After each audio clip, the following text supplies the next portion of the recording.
brought to life with shocking realism. It was a perilous journey through hell turned upside down. It was also a harrowing experience for its real-life stars. Hey, camera. But even more challenging was producer Irwin Allen's struggle to bring this epic story to the big screen. It was a fight he almost lost. The film very nearly became the film that never was. A battle against the odds, on screen and off. You raise your hand, those that are going to get killed, raise your hand. On Backstory, the Poseidon adventure.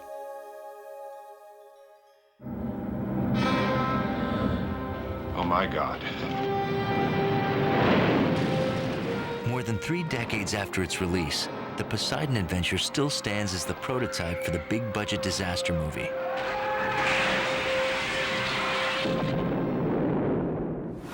But it was a film that almost didn't get made at all. Margaret, call a production meeting. Full staff, please. Yes, sir, right away. In 1969, Irwin Allen was a hugely popular television producer and a showman in the old Hollywood tradition. He loved fantasy, spectacle, and all the special effects and gadgetry that could bring big-screen movie magic to television. I would say the 2 words that you associate most with Irwin: give me more and make it bigger. More, more, more. And he was like a kid. Look, he just loved it all. But television wasn't big enough to hold Irwin Allen's cinematic vision. The prolific producer now sought to return to his first love, feature films. Scouring bookshelves for available properties, he soon found the movie project of his dreams, Paul Gallico's best-selling novel, The Poseidon Adventure, the terrifying tale of a luxury ocean liner that capsizes after being hit by a 90-foot tidal wave. The story was classic Irwin Allen. It started off with a spectacular disaster and then followed the desperate struggle of 10 survivors as they climbed their way up to the bottom of the ship. He used to call it the Walter Mitty syndrome. You take an ordinary person and put them in an extraordinary situation. And if they rise to the situation and overcome it, that's what every one of us would like to think that we could do. Allen envisioned the Poseidon Adventure as a grand-scale Hollywood epic with an all-star cast and sensational special effects. Irwin always thought he could do anything. So, you know, that didn't surprise me too much. But despite Irwin Allen's confidence in the Poseidon Adventure, his home studio, 20th Century Fox, was reluctant to finance the project. Audiences now seem to prefer smaller and more intimate character-driven films. A star-studded spectacle like the Poseidon Adventure was considered a thing of the past, and the project was quickly known around Hollywood as Irwin's Folly. Nothing like this had been done before. And everybody was telling Irwin, you can't do that. There's no way you can do it. And he said, I know I can do it. After nearly 2 years of struggle, Irwin was given the green light for his project. Armed with a tight $5 million budget, he ordered that meticulous storyboards be made. Every single shot and every penny spent had to be carefully planned in advance. Irwin also bucked current casting trends, passing over the actors considered Hollywood's hottest new properties. Instead, he assembled a dream team of seasoned veterans. Among them were Academy Award winners Ernest Borgnine. Who do you think you are, God himself? Red Buttons. Don't think of anything but the latter. Jack Albertson. We're gonna come out of this. All of us. And Shelley Winters. A fat woman like me can't climb. In fact, Irwin's only concession to the industry trend would be the casting of Gene Hackman in the pivotal role of the preacher who doubts his faith. Hackman's star-making turn in The French Connection had already made him an odds-on favorite to win that year's Best Actor Oscar, and Irwin was eager to welcome him aboard.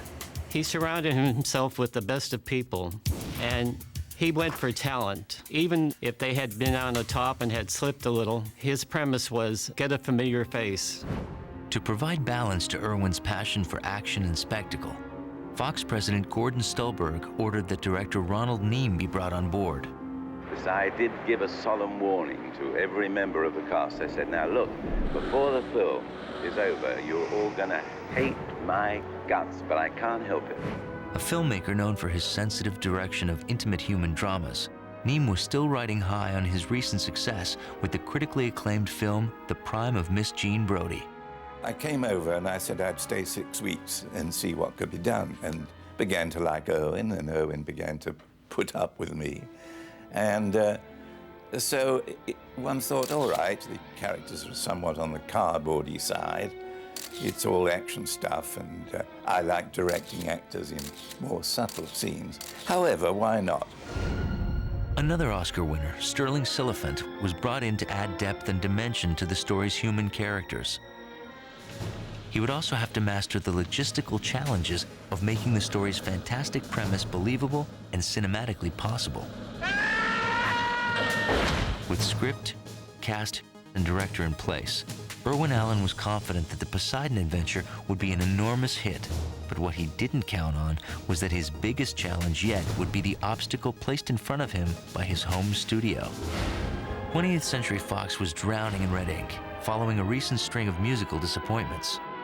Newly installed studio chief Dennis Stanfill was looking to cut costs wherever possible. The Poseidon Adventure's $5 million budget was an easy target. With just 2 weeks to go before the commencement of principal photography, studio president Gordon Stolberg summoned an unsuspecting Irwin Allen to his office. As Irwin told the story many times that I had heard, he said, before my fanny hit the cushion, Gordon said, by the way, I'm canceling your movie. He said, we've got to make it. He said, no, we're not going to make the film. It's going to be scrapped. Thank you very much. Goodbye. Fox didn't want to do it. They didn't want to go for a $5 million budget, I understand. And Irwin was in shock, I think, because they had already gone into building the sets and budgeting and everything. It was all done. And Irwin went back to his office crying. But Hollywood's master showman had accomplished the impossible before, and he refused to give up without a fight. Irwin convinced Stolberg and Stanfill to guarantee half of the $5 million he needed. In exchange, he promised to find the other $2.5 million himself and find it fast. He goes across the street to Hillcrest Country Club, where Cheryl Corwin and Steve Brodie, two of his old pals, were playing gin rummy. And said, hey, you guys, would you guarantee with me $2.5 million? And they said, yes, by all means, but don't interrupt our gin rummy game, if you please. Miraculously, Irwin's nick-of-time effort to save his pet project paid off. But now, the producer faced yet another challenge. The Poseidon adventure was once again ship-shape and would launch on schedule. But would Irwin's folly make Irwin Allen a Hollywood legend? Or would it leave him a laughingstock? Let me get speed, gentlemen. Speed, camera. When Backstory returns, Irwin Allen puts his reputation on the line and puts the Poseidon cast through the most grueling experience of their careers.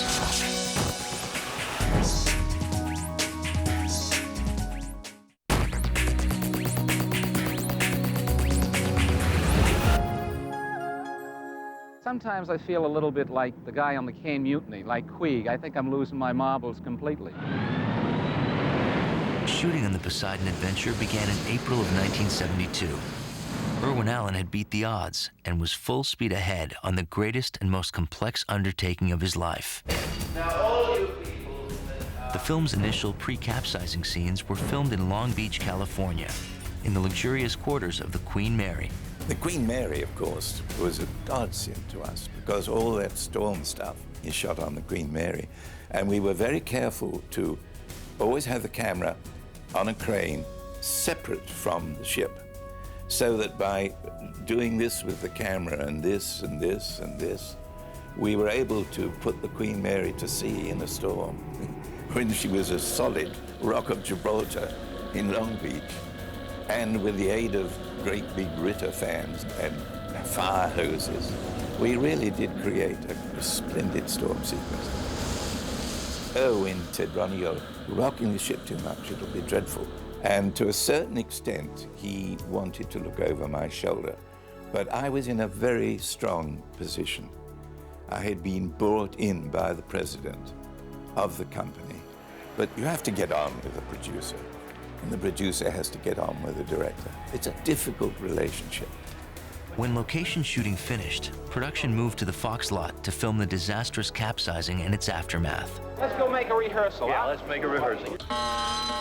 The capsizing of the SS Poseidon showcased an impressive array of special effects. What the hell's happening? It was achieved through a combination of live action shots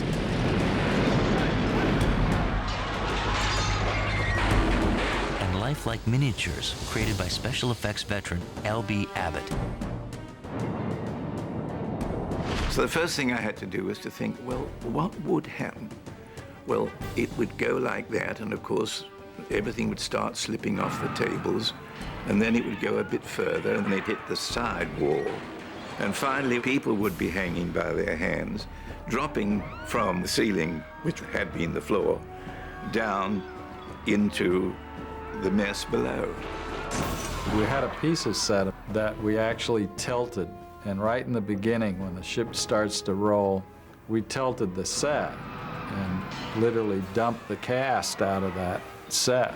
And I did it by picking up one side of the set with a forklift. I mean, it was that cheap. Jesus Christ, what happened? We've turned over. Irwin Allen himself was on hand, helping to direct the elaborate action sequences. Now, at this point, there will be the first explosion, and you will run now. The difficult scene became a true collaborative effort on the part of an expert team. A couple of dead people, maybe somebody on the light vehicle, right there. Would you raise your hand? Those that are going to get killed, raise your hand. Stuntman turned actor Ernie Orsatti was chosen to perform the stunt that would become the most unforgettable moment in one of the most terrifying movie scenes of all time. But there was a last-moment setback. Ernie says, I don't want to do this. I'm an actor now. He says, I want to double. And so I said, Ernie, I'll be killed and so will you, because this was all my idea, and you better get up on that table and go for it. So he went up, and anyway, he's hanging there and he's going, Krieber, I'll never forgive you. The rest is history. May I have your attention, please? That's the way out. That's our only chance. We're floating upside down. We've got to climb up. Both cast and crew still had a grueling 12 weeks ahead of them. But as they began their odyssey through Irwin Allen's vision of hell turned upside down, it became clear to everyone that the true star of the film would be William Krieber's ingeniously designed set. Krieber used detailed photographs and blueprints of the Queen Mary to create an environment of astounding realism. It was just awesome to walk in there and look, because it was so real and so wonderful. And we began to see then how wonderful this film could be, that we had never seen anything like this. Years before the arrival of computer-generated imagery, the crew of the Poseidon Adventure brought to life some of the most difficult special effects ever attempted. And the water, the fire, and the explosions were all real. There was steam coming at us, there was fire on water. It was all so real, it was happening. We didn't have to act with imaginary things. And I'm amazed that when I look at them now, I say, how the hell did we do that? And how did we do it on so little money? You know, we didn't have the laser, all this technical stuff that they have now. And it was almost horrifying to the production people doing budgets when they realized what it was going to take to do that scene. They didn't realize how many hoses and firemen and standbys and cameras, you know, 2 or 3 cameras and cranes and everything. For Irwin Allen, the #1 priority was the safety of everyone on the set. He was always there, and he was always pleading one thing: be careful. Okay, so that no one is in danger, is that right? Not one chance in 10 million. He was so worried about his cast and crew that you wouldn't believe. No one ever got hurt. And you saw pianos falling, and you saw people coming through skylights. It was the most amazing thing. It was a very difficult film to make physically, and because you were walking on with a pipe, and when you've got that much steam and smoke on a set, it's tiring. Physically, it was, I would say it was almost an annoying picture to do. We had to be wet down every day. It was very uncomfortable. Each of them had a temperament about once every 10 days. which was pretty good. But of course, that was one a day for me, you see. So I had to cope with one of them blowing their top. For one scene that required a frightening 40-foot climb, director Ronald Neame realized that some heroism was called for. Says, I want you to know that Mr. Krieber here has made it totally safe for you, so you have nothing to worry about. And he turns around and literally runs up through the set, swings like an ape up through this whole set all the way to the top. I don't know his age then, but he shouldn't have been doing that. But anyway, he proved a point, and everybody went. Despite the 125 stunt people on hand, many cast members opted to do much of their own stunt work. Come on, what are you doing up there? Taking a coffee break? Move it, move it! They all wanted to do it themselves. It sort of grew, you know. I mean, that one didn't want to be outdone by the other. Hey! The blood starts to run faster, you know, and you say, hot dog, here we go. And sometimes I say to myself, what am I doing? But I did it. But no one could outdo Shelley Winters in her underwater swimming scene. A dedicated method actress, Winters had gained 35 pounds to become more believable in her role as the portly Mrs. Rosen. But that wasn't enough. She also asked the head stuntman to teach her to swim like her character, a former underwater swimming champion. I'm a very good swimmer. Johnny Weissmuller taught me to swim years ago in Brooklyn, but I want to practice underwater swimming. Anybody timing him? I am. You see, swimming through corridors and up and down stairwells, I'm the only one here trained to do things like that. Uh-oh, what's the matter? The rope, it's not going through. What do we do? What do we do? Now, be careful. Now, you think I'm planning to be careless? What the hell does she think she's doing? She insisted on doing it. She would not take a stunt woman. She did that swimming and holding her breath and coming up. She deserves a lot of credit because it was a tough, tough scene.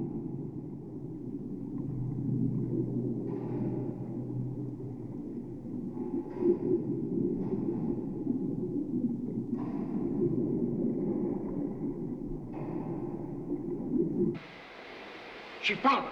She must have found her. Oh, thank God. You see, Mr. Scott, in the water, I'm a very skinny lady. Despite the tremendous technical challenges, shooting was completed 2 full days ahead of schedule. Rogo! Get them through! And although he loved expensive special effects, Irwin Allen never forgot that his first responsibility as a producer was to bring his film in under budget. But one casualty of his conscientious spending was a special effects shot intended to supply the very last image of the film, an aerial view of the capsized ship as the survivors fly off in a helicopter. It just looked awful. And so we, well, let's reshoot it. Well, what's that gonna cost? And his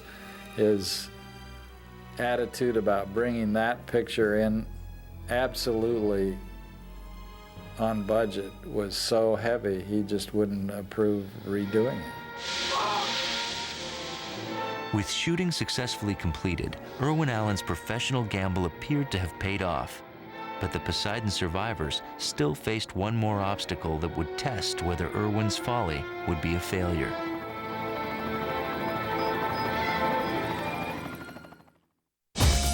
Coming up, the actors get a chance to dry off, and Irwin Allen gets his place in the sun.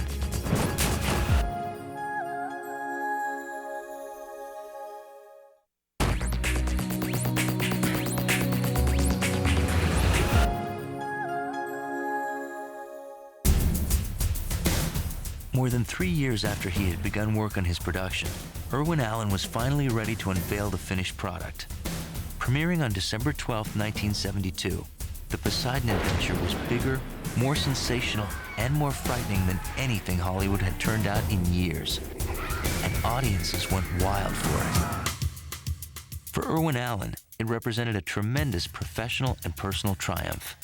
I can't imagine anything being more exciting. When it opened up, we went down to Westwood, I remember, and we looked and saw a big, huge line around the block and we couldn't believe our eyes.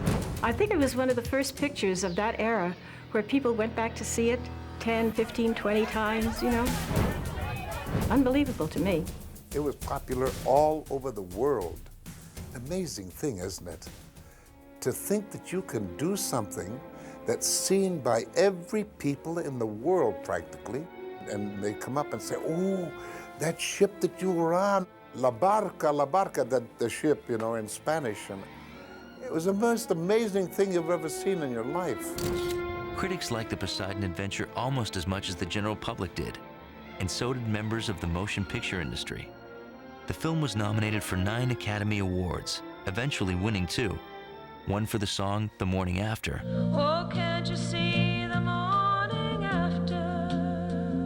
And another for outstanding visual effects. Studio executives no longer referred to the Poseidon adventure as Irwin's folly. Instead, they looked on with awe as it went on to become Hollywood's top-grossing film of 1973, earning nearly $100 million at the box office. And as for Irwin's pals Cheryl Corwin and Steve Broidy, who had rescued the film during their gin rummy game, for them, the Poseidon adventure turned out to be the investment of a lifetime. Ironically, none of them had ever been asked to write a check for any of the money they had promised. They made tremendous profits, especially for never having to put up a cent. Irwin Allen was suddenly one of the most powerful producers in Hollywood. And for his next film, The Towering Inferno, both 20th Century Fox and Warner Brothers were anxious to put up a whopping $14 million. All right, go, Mac, go. The massive success of The Towering Inferno sealed Irwin Allen's title as Hollywood's undisputed master of disaster. Not only had he become Hollywood's top money-making producer, Irwin Allen had pioneered a whole new genre.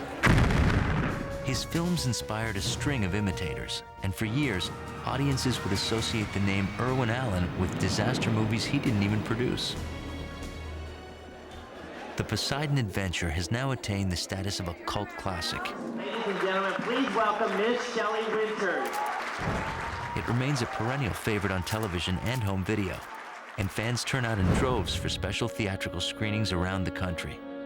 It's like Rocky Horror Show. They know every line before it's said. They say it with it or before it. Even the stars of the film enjoy recounting their favorite scenes. I think it's when I lose my wife, when she falls into the fire, and I go kind of berserk. Linda! Linda! Linda! He says to Gene Hackman, "You killed her! Linda! My Linda! The only woman I ever loved! You killed her! You killed her! You killed her!" You killed her! Actually, he didn't say woman, the only thing he ever loved, but I like being called a woman, you know. The disaster classic has even inspired a stage satire and a musical parody. Well, naughty. Your brother's dead.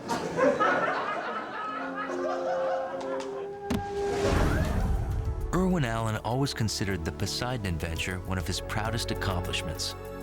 And for those who knew the man as well as those who simply love his movies, he will always be remembered for his fascination with the fantasy world of the cinema and his ability to accomplish the impossible. I think he's one of the last of the truly original producers who would never take no for an answer and were full of ideas and chutzpah and outrageousness and defied the law of possibility. Each new disaster film that comes along will always try to outperform the last. But the SS Poseidon has proven unsinkable.